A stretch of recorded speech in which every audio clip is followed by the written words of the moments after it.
Welcome everyone to Lingua Life, the podcast where we make English not just a language, but a lifestyle. I'm your host, Maya, and today we're diving into a topic that's near and dear to everyone's heart, or at least it should be, our free time. And more specifically, how to talk about it engagingly and effectively in English. We've all been there, right? Someone asks, "What do you do in your free time?" And you suddenly forget every hobby you've ever had. Well, not anymore. Joining me today to unravel the mysteries of leisure and language are two of my favorite conversationalists, Liam and Chloe. Welcome both. Thanks, Maya. So excited to be here. Free time is definitely a hot topic for me, or the lack thereof sometimes. It's a pleasure, Maya. And Liam's right. It's something we all crave, and it says so much about us. I think it's one of the best conversation starters out there. Absolutely. Chloe, you hit on a key point. It says so much about us. Before we get into the nitty-gritty of vocabulary and phrases, let's just briefly define what we mean by free time. Is it just the absence of work? Or is there more to it? For me, free time isn't just about not working. It's about intentional relaxation or engagement.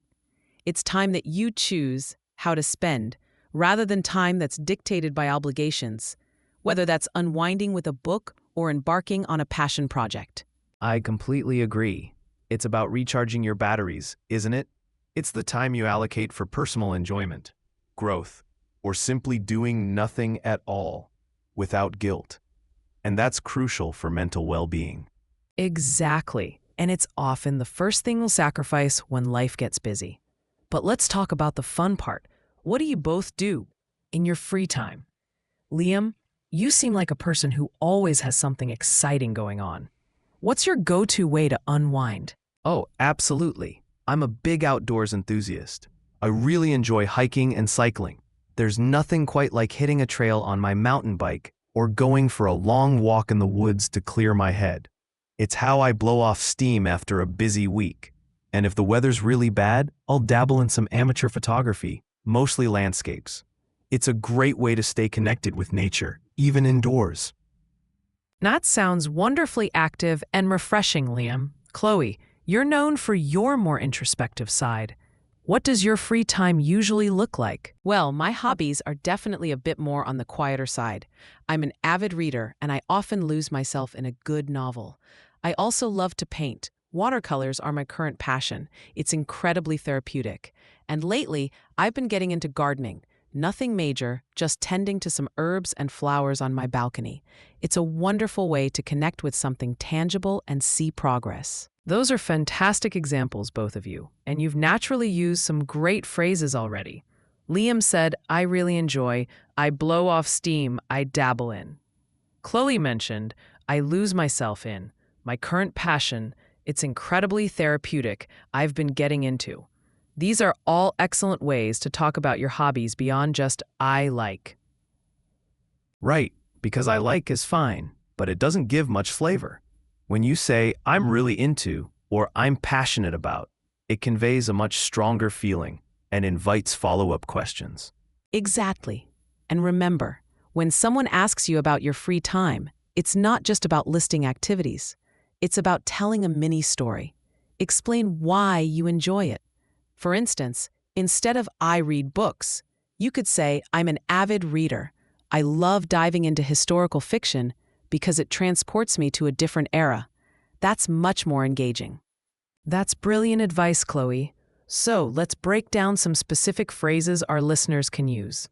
If you want to talk about something you've just started or are trying out, what would you say, Liam? You could say, "I've recently picked up," or "I've been trying my hand at." For example, "I've recently picked up paddleboarding," or "I've been trying my hand at baking sourdough." It shows you're exploring, which is always interesting. And if it's something you do to relax, you might say, "I unwind by this," or "It helps me de-stress." Or if it's a big part of your life, "I'm really passionate about this," or "It's a huge part of my life." Fantastic. Now, what about asking others? Because a conversation isn't a monologue. How can our listeners open up the floor to their conversation partner. Beyond the basic what do you do in your free time, you can try what do you like to do to relax, or do you have any hobbies or interests outside of work? To get more detail, you might ask, what got you into that? Or what's the most enjoyable part of that for you? And don't be afraid to ask about specific types of hobbies. Like, are you into any sports? Or do you have a creative outlet? It shows you're genuinely interested, not just making small talk.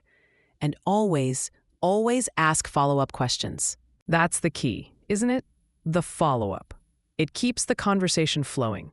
Now, some people might feel their hobbies aren't interesting enough to talk about.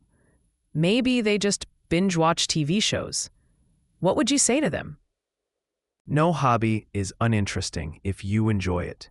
Even watching TV can be a passion. You can talk about your favorite genres, directors, or the shows you're currently hooked on. The passion comes through in how you describe it, not necessarily the activity itself. I agree. And sometimes, what you think is mundane can be fascinating to others.